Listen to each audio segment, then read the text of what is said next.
Teaching as profession. In the word professional manner, gawang professional, professional fee for expert services rendered. The word professional implies one who possesses skills and competence or the expertise. Hello mga ka-edu! For today's video, I'm going to explain the elements of a profession and narrate the historical development of teacher preparation and professionalization in the Philippines from pre-Hispanic Philippines in 1996. Without further ado, let's get started. Elements of a profession by Alex S. Brown. First is the initial professional education. Second is the accreditation, licensing, professional development, professional societies, and the last one is the code of ethics. So let's begin with the initial professional education. Professionals generally begin their professional lives by completing a university program in their chosen field.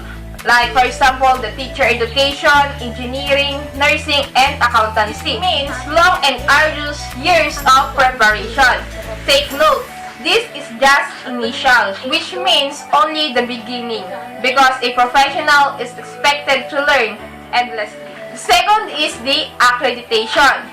University programs are approved by a regulatory body like the Commission on Higher Education or the CHED in the Philippines to ensure that the graduates from recognized programs start their professional lives with competence. The third one is the licensing.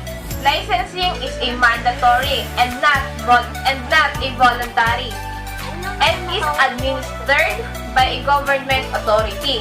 In the Philippines, this government authority, Regulatory Commission or the PRC. So let's move to the professional development. This is an ongoing professional education, knowledge, and skill after they begin professional practice. In the Philippines, this is continuing professional development mandate by RA 10912, otherwise known as CPD Act of 2016. The fifth one is the professional societies. Professionals see themselves as part of a community of like-minded individuals. Professional standards above the individual self-interest or their employer's self-interest. These professional societies put dedication to the public interest and commitment to moral and ethical values.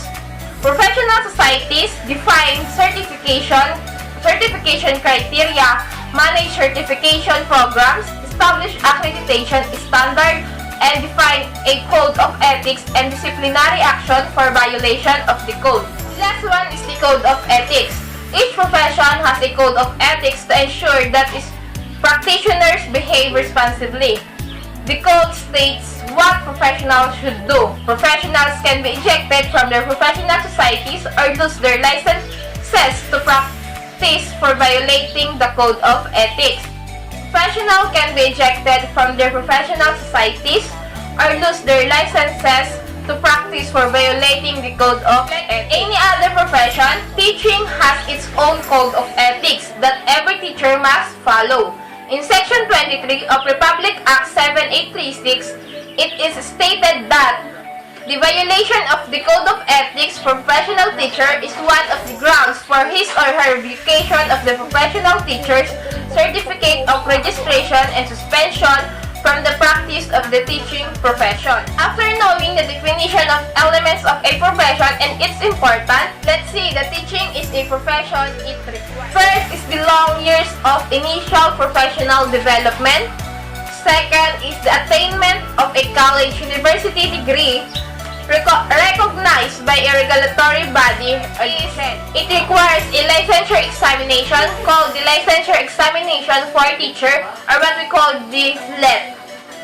Also, it requires a continuing professional development and adherence to code of ethics for professional teachers. So guys, keep on watching because the next topic is the historical development of the teacher preparation. Let's start the story during the pre-Hispanic period. In this period, there was no established formal schooling in the country. So there was no formal preparation for teachers too. The mother and father and tribal leaders, as serve as the teacher at home and in the community. After the pre-Hispanic period, let's travel during the Spanish period. By virtue of Educational Decree of 1863, pre-public school system was established. There was one school for boys and another school for girls in every municipality.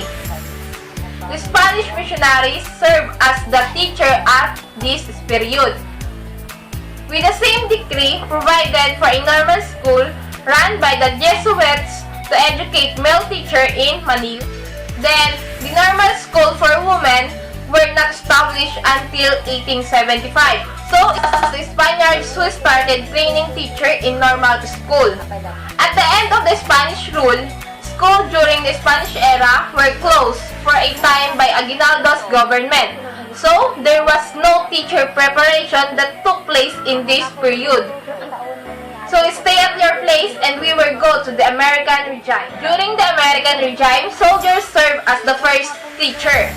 In 1901, the Philippine Commission enacted into Law Act 74, which created the Department of Public Instruction, laid the foundations of the public school system and offered free primary education for Filipinos. In this period, there was a shortage of teachers. The Philippine Commission authorized the Secretary of Public Instruction to bring to the Philippines a 600 teacher from USA, and they were called the Thomasites. Due to urgent need for a teacher, the American gave bring young Filipino students opportunity to take up higher education in American college and universities, financed by the Philippine government. They were called the pensionados. Act 74 of 1901 also provided for the establishment of Philippine Normal School or the PNS in Manila. The Philippine Normal School formally opened in September 1901 as an institution for the training of teachers. For more 2 decades, Philippine Normal School offered a 2-year general secondary education program. In 1928, it became a junior college offering a 2-year program to graduates of secondary schools. In 1949, the Philippine Normal School, renamed Philippine Normal College, offered the 4-year Bachelor of Science in Elementary Education. Other 4-year teacher education courses followed after. This means that the present 4-year preparation for the professional teacher began as a 2-year program only. The teacher preparation became 4 years only in 1949 and thereafter. So, thank you for listening. That's all for today. Thank you and God bless us.